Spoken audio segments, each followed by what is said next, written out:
আসসালামু আলাইকুম দর্শক বন্ধুরা, আজকের ভিডিওতে আমি দেখাবো কিভাবে আমরা ফেসবুক বিজনেস ম্যানেজারের আন্ডারে একটি অ্যাড অ্যাকাউন্ট তৈরি করতে পারি।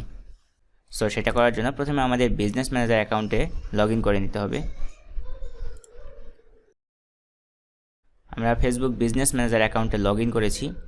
এখন আমরা চলে যাব হচ্ছে গো টু বিজনেস সেটিংস। এখানে যাওয়ার পর দেখব এরকম একটি ইন্টারফেস আসবে। এখানে আমরা অ্যাড অ্যাকাউন্টে যাব। অ্যাড অ্যাকাউন্টে যাওয়ার পর এখানে আমরা দেখব যে অ্যাড লেখা আছে। এখানে আমরা চাইলে আমাদের যদি কোনো অ্যাড অ্যাকাউন্ট থাকে তাহলে সেটাকে অ্যাড করতে পারবো। আমরা এখানে নতুন একটি অ্যাড অ্যাকাউন্ট ক্রিয়েট করব। সেজন্য আমরা create and new ad account এখানে ক্লিক করব। তারপর আমরা এখানে দেখতে পাবো create a new ad account, payment information has move লেখা আছে। তো অ্যাড অ্যাকাউন্ট নেম আমরা এখানে দিয়ে দেব। আমরা দেব হচ্ছে RM অ্যাড এজেন্সি। ওকে, তারপর আমরা টাইম জোন সিলেক্ট করব। এখানে ঢাকা ডিফল্টভাবে সিলেক্ট করা আছে। সো তারপর আমরা এখানে ডলারই রাখবো, কারণ ইন্টারন্যাশনাল কারেন্সি ডলার। তারপর আমরা নেক্সটে ক্লিক করব। তারপর আমরা this ad account will be used for my business, RM agency and another business or client. এটা মূলত আমরা ব্যবহার করব কি জন্য? মাই বিজনেস, RM এজেন্সির জন্য আমরা ব্যবহার করব, এবং অ্যানাদার বিজনেস অর ক্লায়েন্ট এখানে লেখা আছে।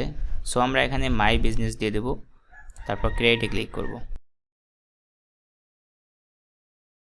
দেখতে পাচ্ছেন আমাদের অ্যাড অ্যাকাউন্টটি ক্রিয়েট হয়ে গেছে। এখানে হচ্ছে অ্যাড অ্যাকাউন্ট পার্শিয়াল অ্যাক্সেস, এবং এখানে হচ্ছে ম্যানেজ অ্যাড অ্যাকাউন্টস। এখানে দুই ধরনের অ্যাক্সেস সাধারণত দেওয়া যাবে। একটা হচ্ছে পার্শিয়াল অ্যাক্সেস দিলে শুধুমাত্র আপনি এই তিনটা যে অপশন আছে এগুলো কাজ করতে পারবেন।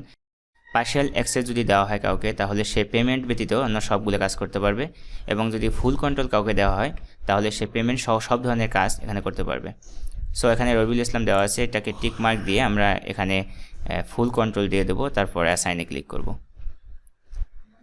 এখানে এখন পেমেন্ট মেথড অ্যাড করতে বলবে। তারপর আমরা নেক্সটে ক্লিক করব।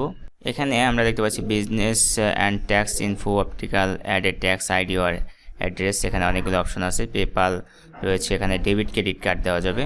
সো আপাতত তো আমাদের একটাও মাস্টার কার্ডও নাই, কিছুই নাই। সো আপনার যদি মাস্টার কার্ড থাকে তাহলে আপনি অ্যাড করে নেবেন। তারপর নেক্সটে ক্লিক করব। এখানে মূলত আমাদের এখন মাস্টার কার্ডের ইনফরমেশন দিতে হবে। সো এটা আমাদের নাই, আমরা এখন ক্লোজ করে দেব। সো আমাদের অ্যাড অ্যাকাউন্টটি ক্রিয়েট হয়ে গেছে। সো আমরা পেজটা রিলোড দিলেই আমরা বুঝতে পারবো যে অ্যাড অ্যাকাউন্টটা আসলে ক্রিয়েট হয়েছে কিনা। অ্যাড অ্যাকাউন্টে গেলেই আমরা দেখতে পাবো যে এখানে RM অ্যাড এজেন্সি নামে একটা অ্যাড অ্যাকাউন্ট ক্রিয়েট হয়েছে। অ্যাড অ্যাকাউন্টের সেটিং দেখার জন্য আমরা উপরের দিকে দেখব ওপেন ইন অ্যাডস ম্যানেজার, এখানে ক্লিক করব। তাহলে আমরা অ্যাড অ্যাকাউন্টের যে ইন্টারফেসটি আছে সেটাকে দেখতে পাবো।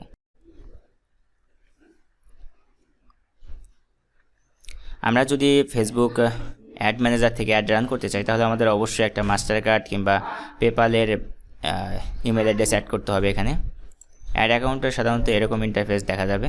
সো পরবর্তীতে আমরা অ্যাড অ্যাকাউন্ট দিয়ে কীভাবে একটি ফেসবুক অ্যাড রান করা যায় সেই বিষয়ে জানার চেষ্টা করব। সো বন্ধুরা, আজকের মতো এখানে শেষ করছি। দেখা হবে পরবর্তী ভিডিওতে। সেই পর্যন্ত ভালো থাকবেন, সুস্থ থাকবেন। আল্লাহ হাফেজ।